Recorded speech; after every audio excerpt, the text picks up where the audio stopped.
कुछ बातें ज्ञान कांड की हैं और कुछ बातें उपासना कांड की हैं। विचारों की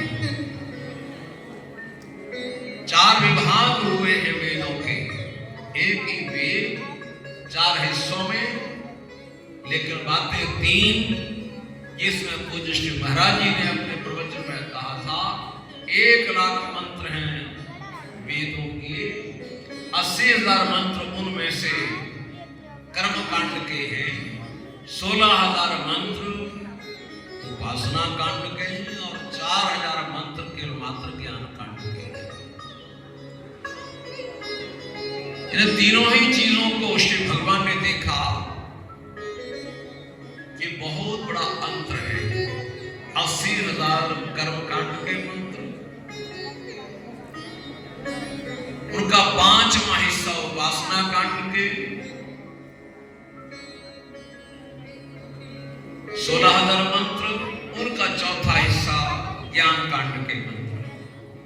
तो इन 3 प्रकार के कांडों को भगवान श्री कृष्ण जी ने बराबर हिस्से में श्रीमद् भगवद गीता जी के रूप में प्रस्तुत किया, जिसमें पहले अध्याय से लेकर के 6वें अध्याय तक ये पूज्य श्री महाराज जी के द्वारा दिया हुआ मिला हुआ हमें ज्ञान है। पहले अध्याय से 6वें अध्याय तक उपासना है, कर्म कांड बताया है। 7वें अध्याय से 12वें अध्याय तक उपासना की पद्धति बताई गई और 13वें अध्याय से लेकर के 18वें अध्याय तक ज्ञान की पद्धति बनाई है। इन तीनों ही कांडों के लिए जिनके द्वारा परमात्मा की प्राप्ति हो जाती है, समान हिस्से में प्रभु ने बांटा और 700 मंत्रों में ये चीज दी जो 1 लाख मंत्रों के अंदर विद्यमान है।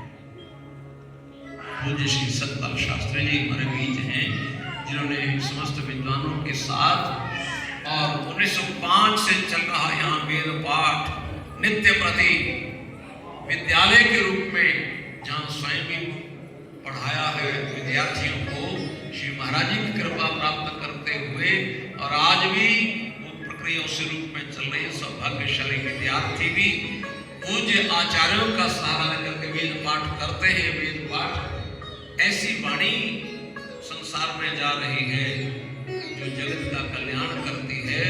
धन्य है श्री बाबा रुद्रनाथ जी महाराज का पावन दरबार। आज भी सरस्वती जी की पूजा करवा करके पूज्य श्री सतपाल शास्त्री जी यहाँ बाबा जी का आशीर्वाद सबको मिले, कृपा मिले। सब ज्ञानवानों, वेदज्ञों, शास्त्रज्ञों, शास्त्र अनुसार आचरण करने वाले हों, भक्ति के द्वारा, ज्ञान के द्वारा, वैराग्य के द्वारा अपना जीवन आनंद में बना सके। ऐसा ही ज्ञान आत्मदेव के पास था। घर में पत्नी है धुंधुली विचार उसके नामानुसार, आत्मदेव का लक्षण उसके नामानुसार है। घर में संतान नहीं, भागवत में लिखा है संतान की प्राप्ति के लिए कुछ कार्य करने चाहिए। पहला कार्य है गौ सेवा की जाए, सामर्थ्य अनुसार गौ का दान भी किया जाए। संतान की प्राप्ति के लिए पहला शास्त्रीय साधन। दूसरा साधन है सामर्थ्य है तो भूमि का दान करें। आज उन लोगों का विस्मरण करना होगा जिन लोगों ने अपने जीवन में पूज्य श्री महाराज बाबा रुद्रनाथ जी महाराज जी का, पूज्य स्वामी परमानंद जी महाराज का, पूज्य स्वामी आत्मानंद जी महाराज का संग प्राप्त किया और प्राप्त करके अपनी संपत्ति, अपने खेत, अपनी जमीन श्री बाबा आश्रम के नाम कर दे और जीवन की बागडोर पूज्य श्री महाराज जी के चरण कमलों में अर्पित कर दे। जब तक ये भूमि रहेगी दान की हुई, तब तक ये यश लगातार बुजुर्गों का बढ़ता रहेगा। उन पुण्यात्माओं को हम स्मरण करते हैं जिन्होंने ऐसा कार्य किया। पुण्यात्मा भूमि दान करके गए। तीसरा कार्य बताया है स्वर्ण का दान करने का।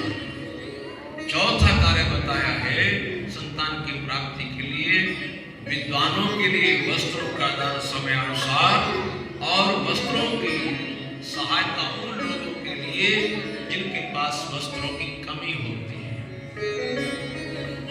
विद्वानों के पास कमी नहीं होती, लेकिन जो वेद के अनुसार कार्य कर रहे हैं जब उनको वस्त्र दान किया जाता है तो ये अद्भुत फल प्राप्त होता है।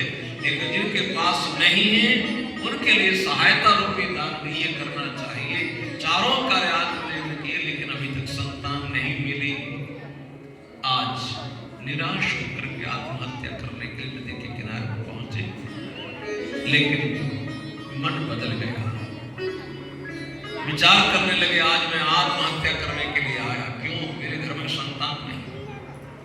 आत्मा ने पूछा, आत्महत्या करके संतान मिल जाएगी? मन ने कहा, संतान तो नहीं मिलेगी। बुद्धि ने निर्णय लिया कि संतान नहीं मिलेगी आत्महत्या करके।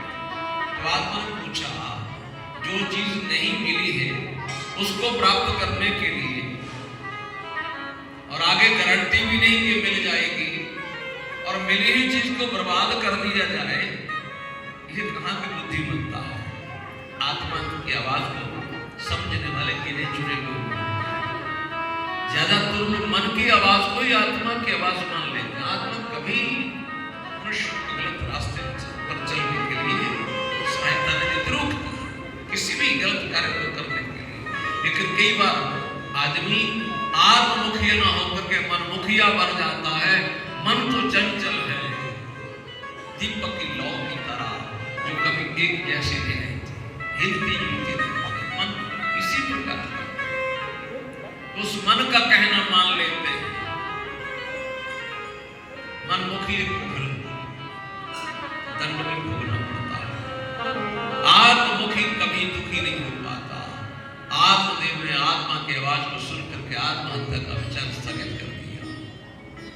और उसी समय कुछ महात्मा भी आए, उन्होंने भी जल में स्नान किया, विश्राम करने के लिए बैठ गए। आत्मदेव ने सोचा, संत दर्शक हुए ही प्रभु प्रेरणा से, चलो प्रणाम करते हैं। प्रणाम की आंखों से अश्रु की धारा बह निकली। महात्मा जी ने पूछा, कथम रोदिषि विप्र कात चिंतावली। ब्राह्मण जी किस चिंता से ग्रस्त हो?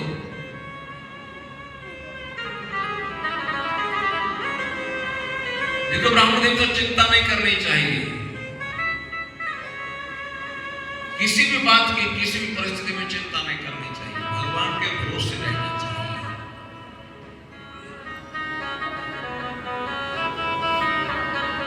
चिंता करे बलाय हमारी, इस माया जंजाल